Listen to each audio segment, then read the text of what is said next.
Let's go for it.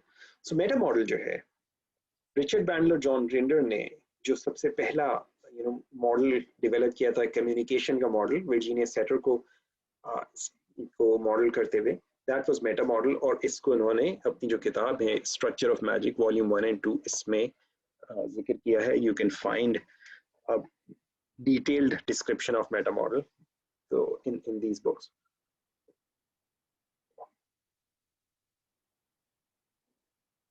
बहुत simply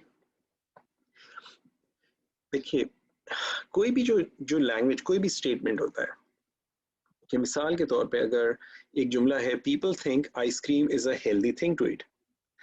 now people think ice cream is a healthy thing to eat, ये एक जुमला है जो किसी ने बोला, जो हमने सुना। लेकिन अब आप इसमें गौर कीजिए कि इसमें कितनी ऐसी चीजें हैं जो जो हिप्नोटिक लैंग्वेज पैटर्न्स अभी हमने देखे, वो चीजें आपको इसमें नजर आएंगी। मिसाल के तौर पे, क्या हमें ये पता चल रहा है कौन से लोगों की बात हो रही है? क्या हमें ये पता चल रहा है कि ये जो स्पीकर है इसको कैसे पता है दैट पीपल थिंक दिस? क्या हमें ये पता चल रहा है कि किस आइसक्रीम की बात हो रही है, किस स्पेसिफिक आइसक्रीम की? आइसक्रीम की बहुत सारी ब्रांड्स हैं, बहुत सारे मुख्तलिफ फ्लेवर्स हैं। ये डेयरी आइसक्रीम भी होती है, और उसके अलावा जो घर में आइसक्रीम बनाई जाती है वो भी आइसक्रीम होती है। उसके अलावा जो बाजार में कई मुख्तलिफ किस्म की कंपनीज की मुख्तलिफ ब्रांड्स अवेलेबल हैं वो भी होती हैं, और फिर उन आइसक्रीम्स में बहुत सारे फ्लेवर्स होते हैं। एंड हेल्दी जो है ये किसके लिए? क्या हमें इस जुमले से, खाली इस जुमले को पढ़ के हमें पता चल रहा है, और किस क्वांटिटी में इसको खाना जो है वो हेल्दी होगा?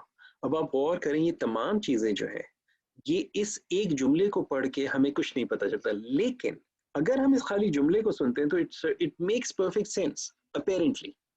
लेकिन जब when it is making sense, we are actually applying a lot of our own maps of the world, our own perceptions on this statement. Or when we are doing that, we are actually going into a hypnotic trance. Language is the strongest hypnosis there is.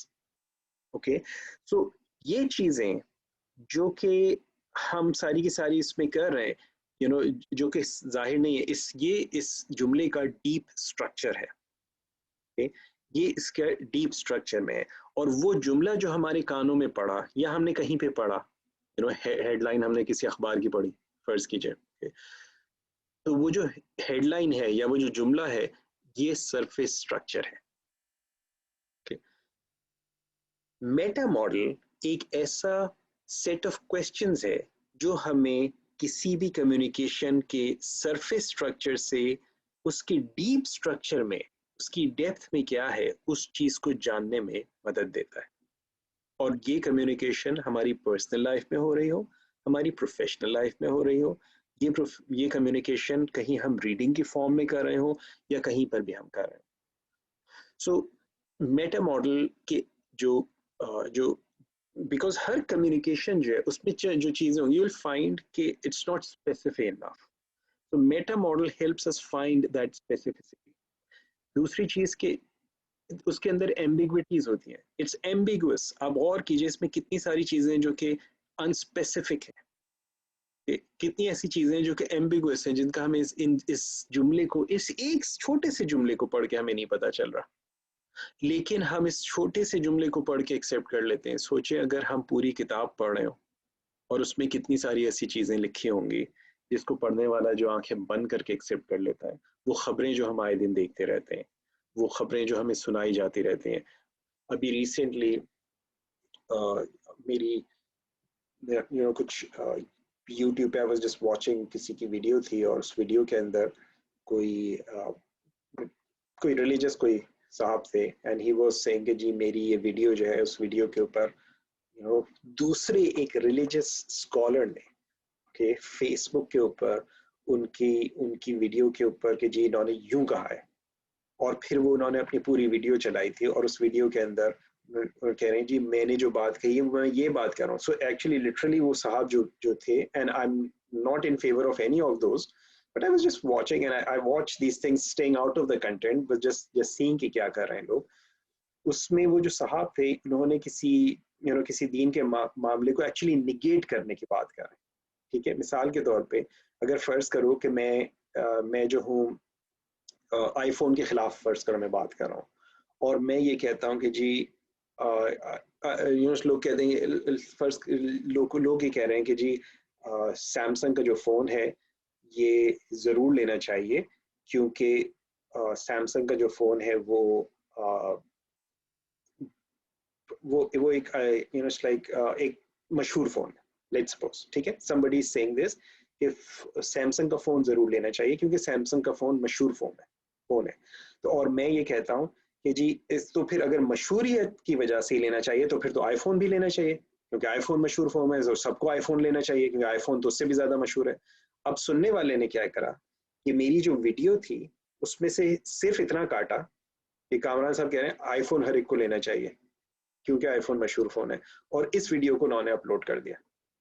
और जी ये देखिए जी कामरान साहब जो है लोगों को iPhone खरीदने का मशवरा देते हैं, ओके, जबकि मैं लॉजिक क्या दे रहा हूँ, मैं actually I am denying iPhone के लिए, आई एम सेइंग कि जी अगर यही लॉजिक है तो फिर यही बात यूं भी ये भी होना चाहिए, ओके। सो अब वो क्या किया कि किसी ने उसकी वीडियो इस तरह से यूं काटी और उसका ये वाला जो जुमला था कि जी ये फलानी चीज यूं करनी चाहिए और उसको उन्होंने ठक इसके ऊपर फतवा लगा दिया, ओके। और मैंने देखा वो जो उसके अंदर नीचे लोगों ने कमेंट्स में भी लानत इसके ऊपर, ऐसा उसके ऊपर, ठक ठक ठक। अब वो क्या हो रहा है, people are getting into that hypnotic trance, not noticing, और स्पेशली अगर किसी शख्स को हमने अथॉरिटी समझ लिया कि वो सियासत में हमारे लिए अथॉरिटी है या मजहब में हमारे लिए अथॉरिटी है या लर्निंग में हमारे लिए अथॉरिटी है या सेहत में हमारे लिए अथॉरिटी, अब वो कह रहा है is an authority figure and we don't expect कि वो झूठ बोल सकता है, वो गलत बयानी कर सकता है, ओके। एंड जरूरी नहीं है कि उसने भी गलत बयानी की हो सकता है कि उसके पास इतनी सी क्लिप किसी ने दिखाई हो और उसने उस क्लिप को देखकर उसने फैसला कर लिया, विच इज अ मिस्टेक। और करो, कुरान मजीद में एक ऐसा मुकाम है जहाँ पे दाऊद अलैहिस्सलाम का का सिजदा आता है, और क्या हुआ था कि दाऊद अलैहिस्सलाम अपनी मेहराब में बैठे हुए अपनी इबादत फरमा रहे थे कि दो शख्स आ गए अचानक से,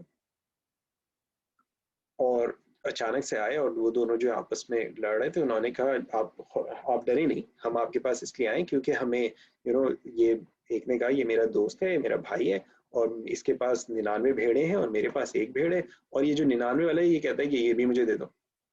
तो उस वक्त दाऊद अलैहिस्सलाम की ज़बान मुबारक से चंद अल्फाज निकल गए, और कि हाँ मुझे ये कुरान की आयत है, आप उसको देखेंगे आपको मिल जाएगा कुरान में, 23वें पारे में ये सूरत है, मैंने कल ही पढ़ी थी, मेरे जहन में अभी वो नहीं है, but you will find this, I think सूरह फातिर है शायद।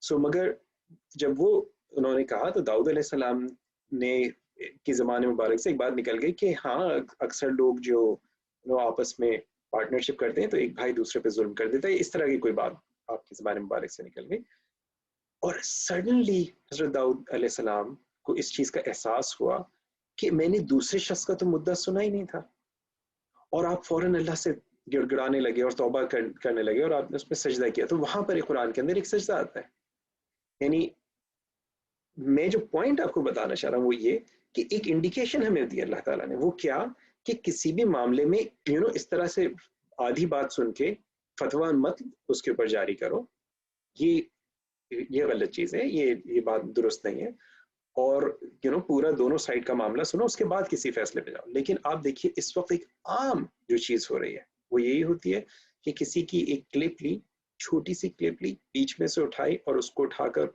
वायरल करके और उसमें कोई गलत बात उसकी दिखा के और उसके ऊपर फतवा लगा दिया, चाहे वो सियासत हो या मजहब हो, and you will find this is happening, a lot of people are doing this.